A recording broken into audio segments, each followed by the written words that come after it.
ভারতের সংবিধান এবং অর্থনীতি থেকে আমরা এখন 25টি প্রশ্ন নিয়ে আলোচনা করব, যেগুলি তোমাদের WBCS, SLST এবং যে কোনো কম্পিটিটিভ পরীক্ষার ক্ষেত্রে অনেক কাজে দিবে। তো চলুন শুরু করা যাক। প্রথম প্রশ্ন, ভারতীয় সংবিধান সংশোধনের কতগুলি পদ্ধতি রয়েছে? ভারতীয় সংবিধান সংশোধনের 3টি পদ্ধতি রয়েছে। সেগুলি হলো special majority, simple majority of parliament. বর্তমানে ভারতীয় সংবিধানে কতগুলি তফসিল রয়েছে?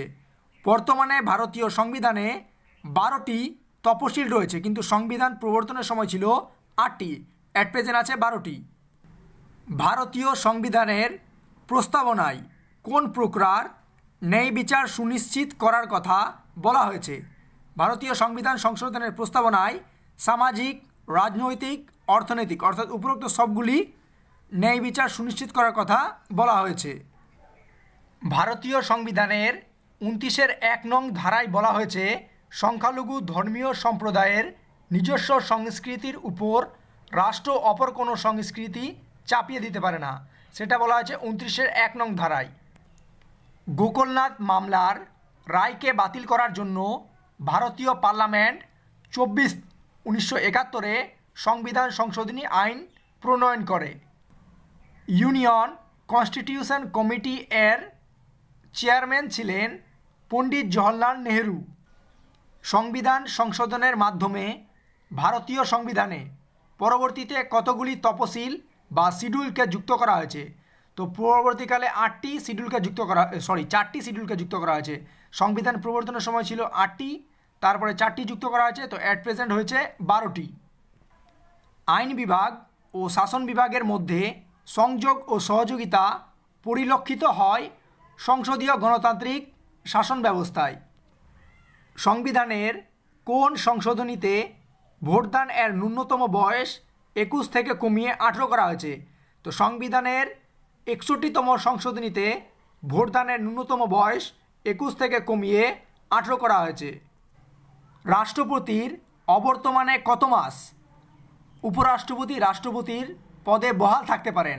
তো এর সঠিক উত্তরটি হচ্ছে 6 মাস, অর্থাৎ রাষ্ট্রপতির অবর্তমানে 6 মাস উপরাষ্ট্রপতি রাষ্ট্রপতির পদে বহাল থাকতে পারেন। সুপ্রিম কোর্ট নিচের কোন কাজটি করতে পারে? এখানে সঠিক উত্তরটি হবে লোকসভার স্পিকার যে কোনো সিদ্ধান্তকে বাতিল করে দিতে পারে।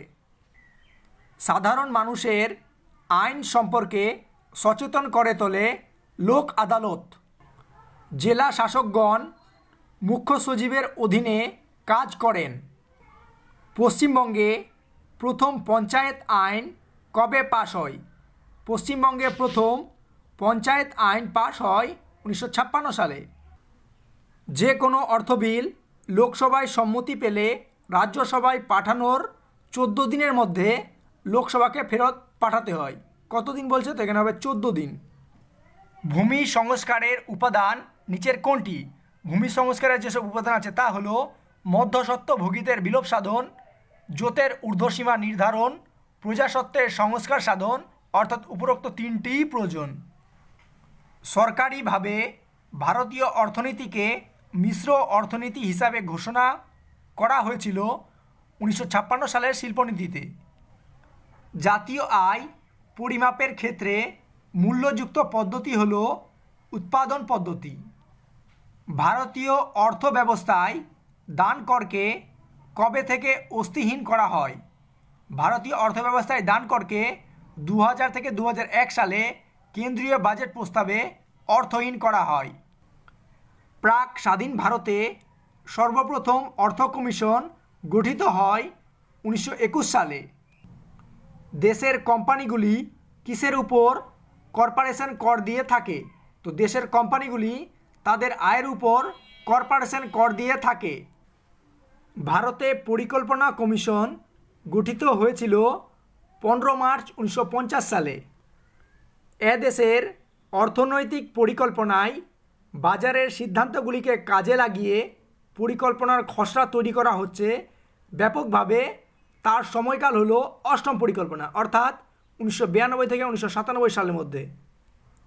1997 সালে আবিদ হুসেন কমিটি ক্ষুদ্র শিল্প সংস্কারের সঙ্গে সম্পর্কযুক্ত। ভারতের কোন পঞ্চবার্ষিকী পরিকল্পনায় দরিদ্রতাকে সর্বপ্রথম সরাসরি আক্রমণ করেছিল? তো ভারতে পঞ্চম পঞ্চবার্ষিকী পরিকল্পনায় পরিকল্পনায় দরিদ্রকে সর্বপ্রথম সরাসরি আক্রমণ করেছিল। তো পঞ্চম পঞ্চবার্ষিকী পরিকল্পনা হয়েছিল 1974 থেকে 1979 সালে।